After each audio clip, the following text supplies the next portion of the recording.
എല്ലാവർക്കും നമസ്കാരം. ഞാനൊരു സോറി പറയാൻ വേണ്ടിയിട്ടാണ് ഇങ്ങനൊരു വീഡിയോ ചെയ്യുന്നത്. സോറി പറയാൻ വൈകിപ്പോയെന്ന് എനിക്കറിയാം.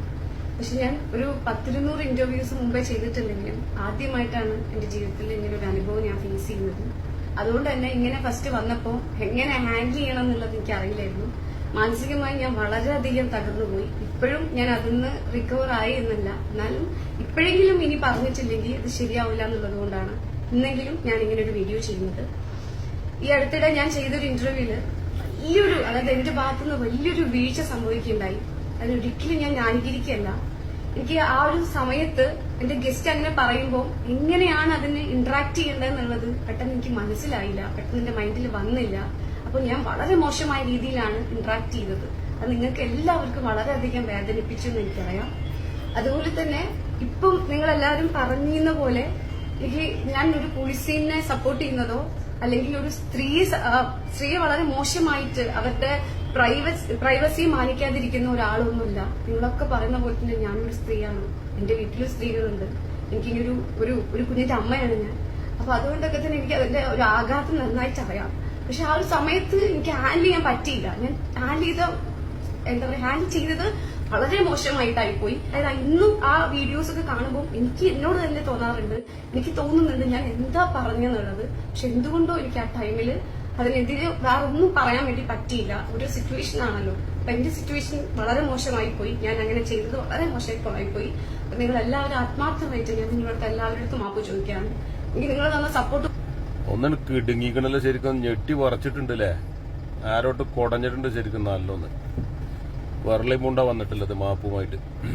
എന്തേലുമാട്ടെ, ഈ മാപ്പ് എന്ന് പറയുന്നത് നിങ്ങൾ മനഃപൂർവ്വം ചെയ്ത തെറ്റുകളാണ്, അബദ്ധത്തിൽ വന്ന തെറ്റുകളൊന്നുമല്ല. നിങ്ങളെ മനഃപൂർവ്വം നിങ്ങളെ ചാനലിന്റെ റേറ്റിംഗ് കൂട്ടാൻ വേണ്ടിയിട്ട് മനഃപൂർവ്വം ഉണ്ടാക്കിയ ചോദ്യങ്ങളും ചോദിച്ച് അവനെ ആ ചെക്കനെ നിരന്തരം ചോദിച്ച് നിങ്ങൾ കുത്തി ചോദിക്കുകയായിരുന്നു. അതാ തെറ്റെന്ന് പറയുന്നത്, അബദ്ധം എന്ന് പറയുന്നത് നിങ്ങൾക്ക് ഓർമ്മല്ല എന്ന് പറയുന്നതാ. അപ്പൊ നിങ്ങൾ എന്തായിരുന്നു, നിങ്ങൾ സ്വബോധത്തിലായിരുന്നില്ലേ? കഞ്ചാവോ MD എന്താ നിങ്ങൾ അടിച്ചിരുന്നത്? അപ്പൊ അങ്ങനെയാണെന്നുണ്ടെങ്കിൽ അതാണ് നമുക്ക് എന്നെ മനസ്സിലാക്കാൻ കഴിയുന്നത്. അപ്പൊ അതൊക്കെ നാടകമാണ്, കിട്ടേണ്ടതാണ്, കിട്ടിയപ്പോൾ ശരിക്കും വന്നതാണ്, അല്ലാതെ ഒന്നല്ല. ഇതൊന്നും ഒരു മാപ്പോ ഒരു മനസ്താപം തോന്നിയിട്ട് വരുന്നതല്ല. പേടിച്ച് വിറളി പൂണ്ടിട്ടാണ് ഈ വന്നിട്ടുള്ളത്, മനസ്സിലാക്കാൻ കഴിയുന്നുണ്ട്. എന്തേലുമാട്ടെ, നിങ്ങൾ 200 ഇന്റർവ്യൂകൾ ചെയ്തു പറഞ്ഞു.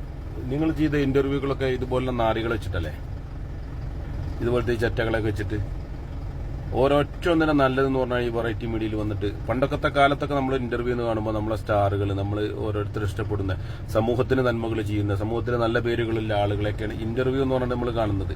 അത് ഫിലിം സ്റ്റാർ ആയിരിക്കാം, മറ്റു പല രാഷ്ട്രീയത്തിൽ മറ്റു പല മേഖലകളിൽ തിളങ്ങി നിൽക്കുന്ന കഴിവുകളുള്ള ആളുകളെ. ഇതിപ്പോ കഴിവ് കെട്ട ആളുകളെയാണ് നിങ്ങൾ ഇന്റർവ്യൂ ചെയ്യുന്നത്. ഈ 200 ആളുകളെ ചെയ്തു എന്ന് പറഞ്ഞാൽ വളരെ ഈ മോശപ്പെട്ട ഇതുപോലെ തൊപ്പി, ഈ പറയുന്ന മമ്മു എന്ന് പറയുന്നത് എന്ത് ഒലക്കാണ് ഇവർക്കൊക്കെ എല്ലാത് ക്വാളിറ്റികൾ. ഒരു ചാനൽ ഒരു ഇതുപോലത്തെ എന്തെങ്കിലും 4 ആൾ കാണുന്ന ചാനലായിരിക്കുമല്ലോ ഇപ്പൊ നിങ്ങൾക്ക്. അതിലൊക്കെ വന്നിരുന്നു കണ്ട് ഇന്റർവ്യൂ ചെയ്തല്ല. എന്താണ് ഇവർക്കില്ല കഴിവ്, എന്ത് മേന്മയാണ്? ഇവൻ ഈ ഇത് കണ്ടിരുന്നു എന്ന് പറയുന്നതാണോ കഴിവ് എന്ന് പറയുന്നത്? എന്നിട്ട് അത് ചോദിച്ചു കണ്ട് അത് ആസ്വദിച്ചു കണ്ട് എന്നിട്ട് അതിന്റെ റേറ്റിംഗ് ഇതാക്കാൻ വേണ്ടിയിട്ട് ചാനലിലിട്ടുകൊണ്ട് നിങ്ങൾ എന്നിട്ട് ഇപ്പൊ വന്നിട്ട് മൂങ്ങുക.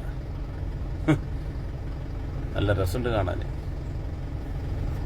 നിങ്ങളൊക്കെ ഇന്റർവ്യൂ ചെയ്യുമ്പോൾ അതിനൊക്കെ ഒരു മാന്യത, അതിനൊക്കെ ഒരു അതിനൊക്കെ ഇതുള്ള ആളുകളൊക്കെ വെച്ചിട്ട് ഇന്റർവ്യൂ ചെയ്യുന്നത്. ഈ മോശപ്പെട്ട ഇതുപോലത്തെ നാരികളൊക്കെ വെച്ചിട്ട് ഇന്റർവ്യൂ ചെയ്തിട്ട് എന്തൊലക്കാണ്, ആരാണ് ഇതൊക്കെ ഇതാകാൻ പോകുന്നത്? നിങ്ങൾക്ക് ഇത്ര വൃത്തികെട്ട ജന്മങ്ങളൊക്കെ വെച്ച് കണ്ട് ഇവർക്കൊക്കെ എന്ത് ഗുണങ്ങളാണല്ലോ, എന്താണ് കഴിവുകൾ എന്നൊക്കെ ഉള്ളത്? ഇന്റർവ്യൂ ഒരു ഇതിൽ വന്നാണ്ട് ഇന്റർവ്യൂ ചെയ്യാനുള്ള കഴിവുകൾ എന്താണ് വരുന്നത്?